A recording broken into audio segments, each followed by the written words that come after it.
Buenos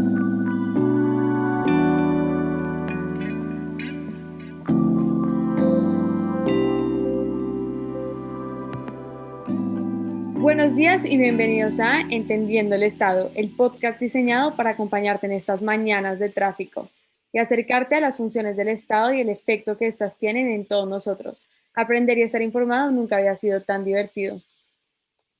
Hoy estaremos hablando sobre el Estatuto de Protección Temporal para regularizar a inmigrantes venezolanos que puso en marcha el Gobierno Nacional el pasado 8 de febrero.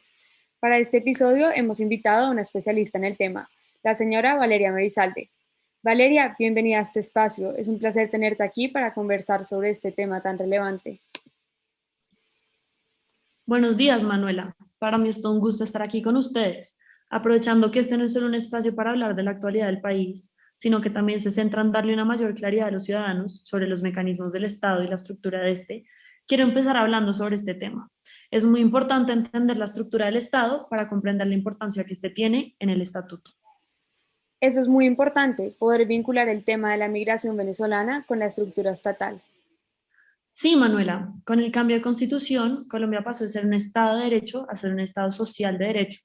Esta palabra social es de gran relevancia, pues significa que más allá de garantizar los derechos fundamentales, se enfoca en garantizar justicia y bienestar social.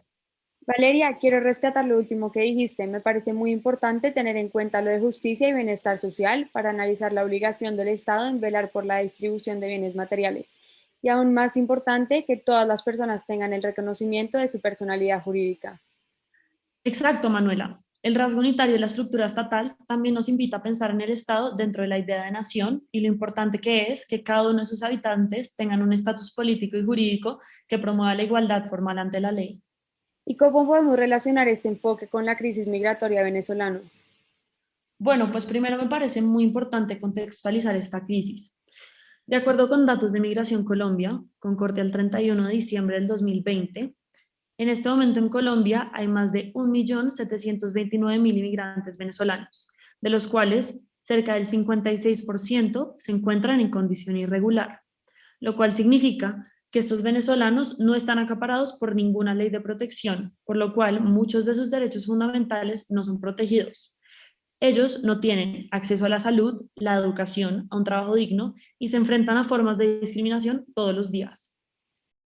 Es claro que estas personas se hallan en una condición de vulnerabilidad y no se encuentran acaparadas por el Estado social de derecho. Además, es muy importante hablar sobre su condición de irregularidad, que termina convirtiéndose en un problema más macro, ya que no solo afecta a los venezolanos, sino que a todo el país. Por lo tanto, la llegada de venezolanos en condición de irregularidad genera una reducción en la oferta de trabajo para los trabajadores colombianos. Esto se debe al hecho de que los venezolanos no cuentan con la documentación necesaria para trabajar en Colombia y, por lo tanto, se ven obligados a trabajar ilegalmente. Esto hace que no se puedan apoyar en el Estado para defender sus derechos y tengan que acoplarse a las condiciones que ponga el empleador, lo cual muchas veces significa trabajar por menos del salario mínimo establecido y sin las condiciones de trabajo adecuadas. Por estas razones, algunos empleadores colombianos prefieren contratar trabajadores venezolanos, pues les sale más barato que contratar a colombianos, lo cual genera, por último, un desplazamiento en la oferta de trabajo.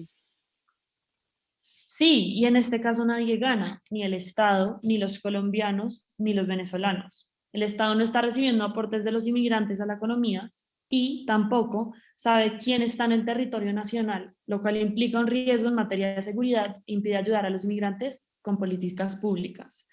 Asimismo, la no regularización dificulta el control, identificación y judicialización de migrantes venezolanos. Ahora, Valeria, creo que sí podemos entrar en materia sobre el estatuto temporal para los venezolanos y conversar un poco sobre cómo se impulsó este decreto y qué significa. Claro, Manuela. En primer lugar, el estatuto temporal tiene como objetivo principal la regularización de los venezolanos por 10 años. Esto significa que los migrantes pueden pasar de un régimen de protección temporal a un régimen de migración ordinario con una vigencia de 10 años. Así, los venezolanos podrán desempeñar cualquier actividad u ocupación legal en el país, incluyendo las que implican una vinculación laboral. También podrán tener educación y salud. De esta manera, se emplean mecanismos que protegen los derechos humanos de los venezolanos y adicionalmente podrán autenticar su permanencia en el país si aplican para una visa de residente. Este estatuto busca desincentivar la migración irregular y proteger a la población venezolana que se encuentra en condición de vulnerabilidad. Teniendo esto en cuenta, se puede decir que se le está otorgando a los venezolanos protección y también se está promoviendo un bienestar social. Sin embargo, los venezolanos no solo están accediendo a estos beneficios, sino que también están adquiriendo una serie de responsabilidades ciudadanas, como lo es pagar impuestos, comportarse al margen de la ley y aportar un registro biométrico. Sí, pero Manuela, me gustaría preguntarte si tú consideras que con esta regularización los venezolanos van a estar bajo las mismas condiciones que se le dan a un ciudadano colombiano. No, no se puede confundir la regularización migratoria con una nacionalización. Los venezolanos están siendo amparados por el Estado. Tendrán derechos sociales y económicos, pero no recibirán la ciudadanía colombiana. Recordemos que en Colombia pueden votar solo los ciudadanos colombianos mayores de 18 años de edad, residentes en el país y en el extranjero que estén inscritos en el censo electoral, lo cual significa que los venezolanos no podrán acceder al derecho al voto. ¿Y cómo ha sido acogido este estatuto? Pues te cuento que ha sido acogido muy bien. Internacionalmente, organizaciones como la ONU y países como Estados Unidos que apoyan esta decisión y están dispuestas a ayudar al gobierno y promover la integración de los venezolanos a la sociedad colombiana. Pero yo he visto que muchos colombianos opinan lo contrario, pues desconocen a fondo el estatuto y las leyes colombianas. Esto los lleva a pensar que esta es una movida del presidente Duque para las elecciones del 2022. Por ejemplo, el senador Gustavo Bolívar, quien se volvió tendencia en Twitter por escribir, y abro comillas, a los venezolanos los tratan como parias, los culpan de nuestra inseguridad, que es endémica y centenaria, y los excluyen de las vacunas. Pero como bien las elecciones, Duque les ofrece la nacionalidad. Lo mismo hizo Chávez, cedular colombianos para asegurar la votación, cada vez más castrochavistas, cierro comillas. Y también muchos colombianos confunden este estatuto con la nacionalidad, lo cual nos muestra que no solo ha sido acogido de una forma positiva, sino que hay algunas personas que no están muy de acuerdo. Sí, Valeria, tienes toda la razón. Sin embargo, otros colombianos han aplaudido el estatuto y están de acuerdo con las medidas tomadas por el gobierno nacional.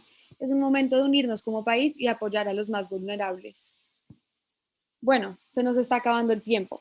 ¿Qué ideas quisiera recoger que consideras son muy importantes?